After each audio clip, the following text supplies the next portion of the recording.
নির্বাচনের তফসিল ঘোষণার পরদিন শুক্রবার গুলিবিদ্ধ হন ইনকিলাব মঞ্চের মুখপাত্র ওসমান হাদি।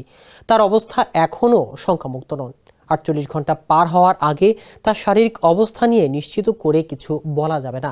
হাদিকে বর্তমানে কনজারভেটিভ ম্যানেজমেন্টে রাখা হয়েছে বলে জানিয়েছে তার চিকিৎসায় গঠিত মেডিকেল বোর্ড। এদিকে ইনকিলাব মঞ্চের মুখপাত্র শরীফ ওসমান হাদিকে গুলি করা একজনকে শনাক্ত করা হয়েছে।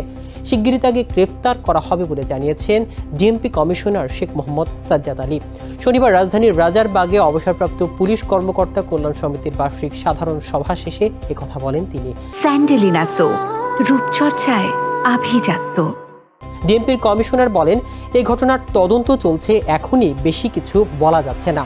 সংসদ নির্বাচনে প্রার্থীদের নিরাপত্তার বিষয়ে ব্যবস্থা নেওয়া হচ্ছে বলেও জানান তিনি। এছাড়া ডিএমপির পাঠানো এক সংবাদ বিজ্ঞপ্তিতে বলা হয়েছে, অভিযুক্তের সন্ধানদাতার পরিচয় গোপন রাখা হবে এবং উপযুক্ত পুরস্কৃত করা হবে বলেও বিজ্ঞপ্তিতে জানিয়েছেন পুলিশ।